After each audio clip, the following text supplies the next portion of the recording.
thank you so much, and I'm truly happy to be here. I'm honored to be here with you all at the Survivor Speak Conference. I want to thank our Lieutenant Governor, Gavin Newsom, who I could sing after him, but I'm not sure if I should speak after him. He's quite the speaker. But I want to thank him for that introduction. He made me sound very cool.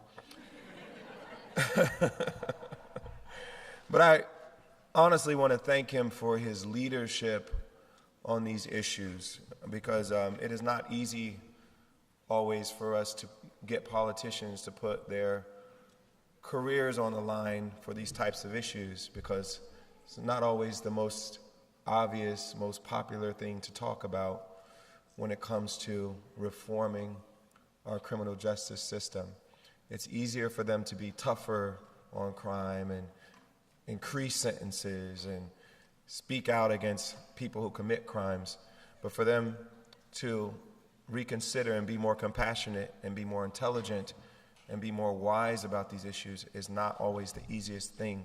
So I am happy that we have a lieutenant governor and possibly future governor of this state of California who's with us. I am really, truly amazed at the energy and the strength of the people in this room. And when I look out at this crowd, I see a community of people who have had to suffer the pain that most of us cannot imagine. Yet you have come out stronger on the other side. And you have channeled that strength into the most important effort there is, building a society that's not just safe, but also just. One in which we work together to heal the people and communities who have been broken by cycles of violence and poverty, instead of just replaying that cycle over and over again. One in which every child can grow to live a life of meaning and purpose. I am amazed. Your dedication to that struggle is not just an extraordinary act of courage and strength, it is an extraordinary act of love. So I'm honored to be in your presence today. I'm inspired by all of you. I'm also inspired by the change you've proven is possible here in California. I was proud to phone bank and speak out on behalf of Prop 47 last November.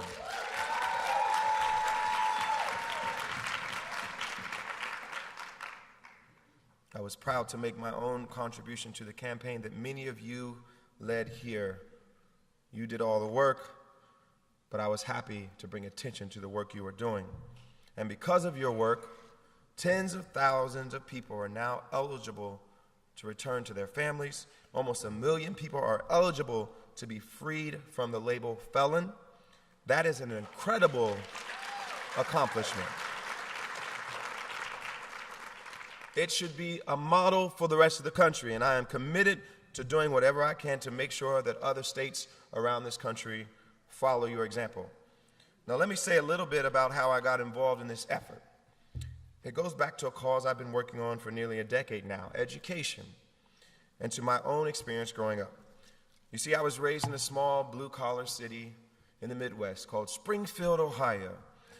Yes. And as a young kid, I had a pretty good life. I was surrounded by family, including 2 loving parents who cared so much about their kids' education that they homeschooled us for several years during grade school. And they took the time to teach us more than just academics. They taught us about character, about what it means to live a good life. My father often talked to us about his definition of success. He told us that it wasn't measured in money and material things, but it was measured in love and joy in the lives you're able to touch, the people you're able to help. And my parents walked the walk. They gave of themselves at church. They took in foster kids. They helped the homeless, even though we didn't have that much money ourselves. Growing up in our house also meant you were immersed in art and music and encouraged to be creative. We had a piano and a drum kit in the house. I begged to take piano lessons when I was 4 years old. And I was singing in the church choir and in school plays by the time I was 7. And in a lot of ways, to our church and to our local community, my family was a model family. My parents were leaders, raising intelligent, talented kids in a loving environment. We even had a little singing group called the Stevens Five. I was more like Tito or Jermaine, but I was working my way up. But things started to fall apart when I was about 10 years old. My maternal grandmother passed away that year when she was only 58 years old, and her death really devastated my family. She was our church organist, and on Sundays after church, I would go to her house just to hang out with her. She would make fried chicken and collard greens and cornbread, and she would teach me how to play gospel piano. So when you hear me play today, you're really hearing a lot of my grandmother in me. She and my mother were also very close, and her death sent my mother into a deep depression that eventually tore our family apart. My world was shattered. My parents got divorced. My mother disappeared into over a decade of drugs and despair. I was confused and disoriented. One of the key things that helped me get through this was my father, who was a great man and continues to be a great man and a great influence. One of the things was music, which was always important to me, but another thing was that I had great teachers that supported me and helped me. I had a counselor named Michael Dixon who mentored me and my brothers and made sure we got the information we needed to go to college. I had a great English teacher named Mrs. Bodie who believed in me. Slowly but surely, she showed me that I could write with creativity and passion and clarity. She and a few other adults at my high school helped me gain confidence in my skills, and they pushed me to aim high. They helped me earn a scholarship to the University of Pennsylvania, where I suddenly gained access to all the doors that a college education opens, and where I continued to hone my writing as an English major. So things worked out pretty well for me. But while I'm the beneficiary of great people, great teachers, great adults who helped me out, I'm also the beneficiary of great luck, great fortune. You see, maybe like some of you, I was an exception in my neighborhood. A lot of kids in my high school didn't even make graduation from high school, let alone go to college. Many of them dropped out. Some of them wound up incarcerated. I still remember standing at the podium addressing my graduating class and realizing that it had shrunk significantly to about half the size that it was at freshman orientation. So as my music career was taking off, I knew that I wanted to use the power and the resources that were at my disposal to make the world a better place, to ensure that every child will get an opportunity that I got to have a successful life. So I started the Show Me campaign. We do work both at home in this country and abroad internationally to try to break the cycle of poverty. We invest in solutions that have been proven to improve people's lives, and we work to give people around the world the opportunity to not only survive, but to thrive. And I really do believe that fixing educational inequality is part of the civil rights battle of our generation. Yes.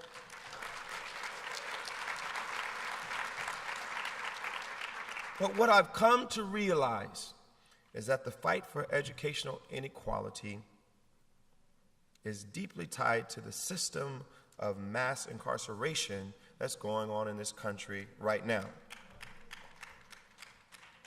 Because all too often, the system of mass incarceration begins in our schools.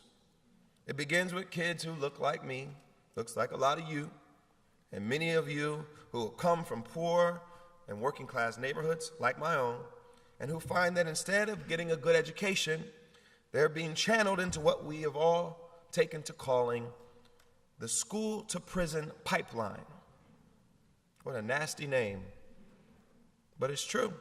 If they act out, even in minor ways that might once have meant nothing more than an apology or a conversation with the principal, they may find themselves down at the police station talking to the cops. They may end up with a criminal record. They may end up ripped away from their families and their communities and shoved into a system that keeps well over 2 million people locked in cages around the country. a system that operates far more prisons and jails than colleges and universities, a system that exercises control in some way through prison, jail, probation, or parole over more than 7 million people. And that includes 1 in 11 black men, which comes out to more black men under correctional control today than were held in slavery in 1850. The financial toll of a system like that is irresponsible, but the human toll of a system like that is unconscionable. It's a call for action.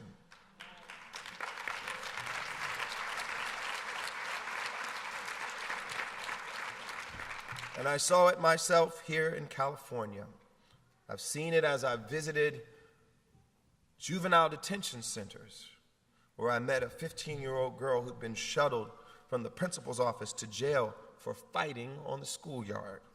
I met a 17-year-old that was already addicted to drugs. I met a new mother who was serving a 2-year sentence for what was essentially a family fight. And there is just no way that incarcerating these people is making any of these problems better for them or for their families.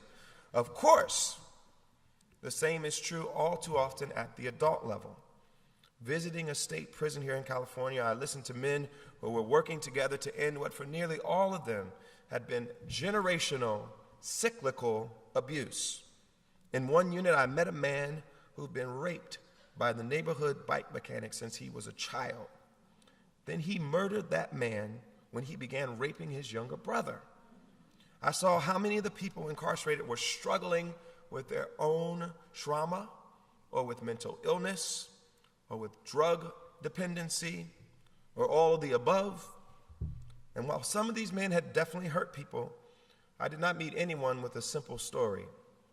And that is what we have failed to grapple with for the past 40 years, as we've criminalized more and more acts, as we've enacted harsher and harsher sentencing requirements.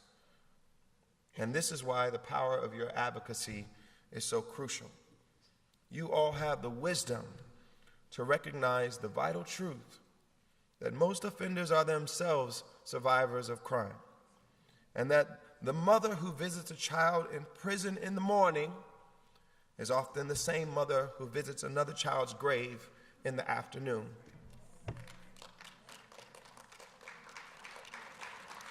You all have the courage to stand up against a policy system that's been driven way too much by fear, that tells the lie that we can all be safe and sound if we just keep those people, the criminal class, locked away. And you have the strength that comes only from being torn apart by pain and grief and anger and coming out whole on the other side. Because as you all know and have proven here in California, change is possible. Mass incarceration is not inevitable. We as a nation enacted specific, intentional policies over the past 40 years that caused incarceration rates to skyrocket over 700%. And it will take our struggle to bring our incarceration rates back to a reasonable level. And that's why my team and I just launched Free America. Not because we're the first people to think about this. We're not the first people to care about it. But because we want to create awareness. We want to amplify the efforts that are already ongoing. And we want to get America to really pay attention to this issue. Because we can't afford to keep running a system that takes broken people and breaks them further. We can't tolerate a system that destroys so many lives and so many communities. So we are here to stand with you and listen to you and help you push for the policies that have been proven to help. Policies that seek to rehabilitate, reintegrate, and restore, rather than just lock people up and write them off. Now, we recognize, as you do, that if someone commits a crime, there needs to be some kind of response that comes from our community for that. But we also know, as you do, that response should not be punishment for its own sake. It should be justice. Professor Cornel West has said that justice is what love looks like in public. Interesting. What would our system look like if it were built on love? What would it look like if it were built on that kind of justice? We would make sure that people struggling with addiction or trauma or mental illness got the treatment they needed, not locked up and forgotten about. We would make sure that we didn't hand out absurdly long sentences for victimless offenses just to look tough on crime. We would make sure we used restorative justice and community sentencing programs, letting communities and offenders heal together rather than making everything more broken. We would recognize that no child is born wanting to commit crimes, and we would do everything we could to make sure they lived in safe neighborhoods with excellent schools, excellent teachers, and good, nutritious food to eat. And we would never criminalize them for minor behavioral problems in school.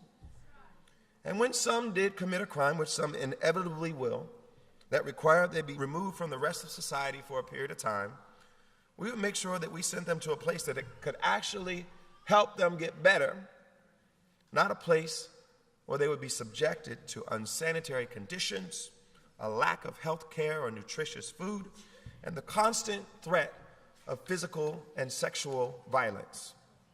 That system of justice is possible. You all here in California proved that we can move in that direction just this past November. And although for 40 years the dominant narrative has been lock them up and throw away the key, you're part of the reason that that's no longer true. Yes.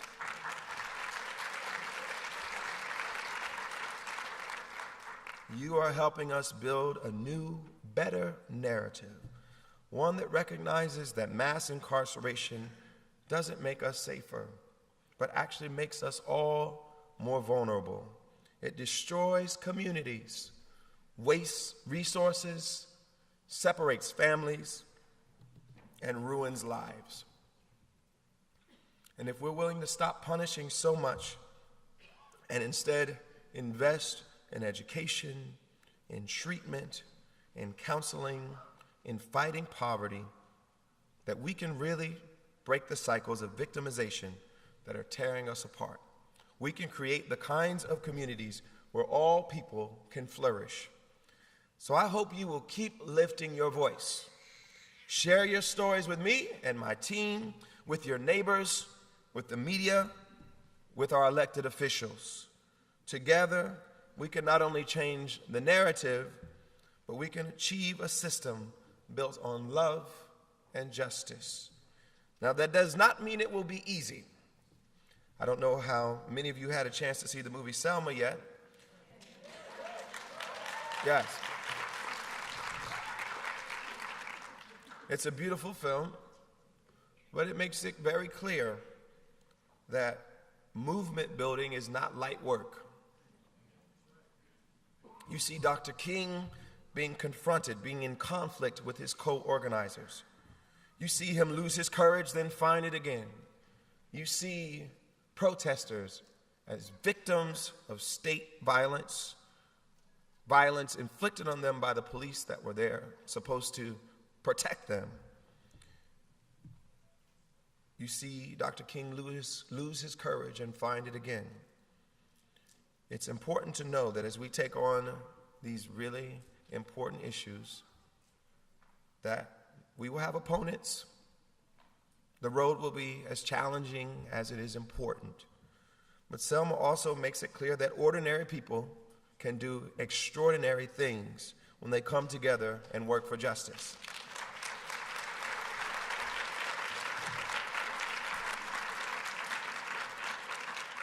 Sometimes that will mean marching through the streets in protest. Other times it may mean leading a letter writing campaign or going door to door for a ballot initiative or volunteering in a school or in a prison. But whatever it is, we can't wait for other people to do the work for us or the system to just change on its own, or for a more convenient time to arrive. If we're going to push the world toward justice, we all need to get involved now and in a big way.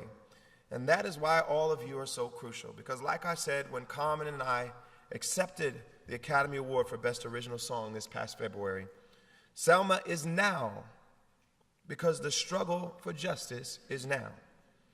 So I hope you will take the immense power and energy that is in this room and use it to keep changing the narrative.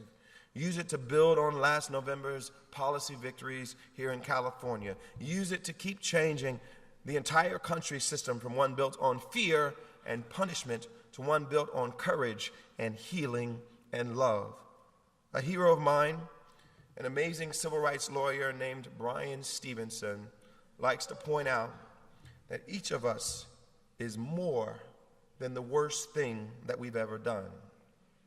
That even if you tell a lie, you are not just a liar. And even if you take something that doesn't belong to you, you're not merely just a thief. We are all, he quotes the priest Thomas Merton, bodies of broken bones. But we can't, Stevenson writes, keep crushing those among us whose brokenness is most visible by simply punishing the broken, walking away from them, hiding them from sight. It only ensures that they remain broken, and we do too. I don't want to live in a nation that criminalizes addiction and poverty. I don't want to live in a nation that takes broken people and breaks them further. I don't want to live in a nation that keeps tearing apart so many lives and communities.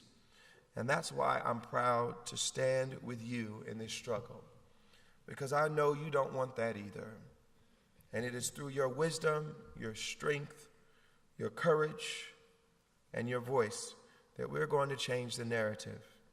We're going to change these policies.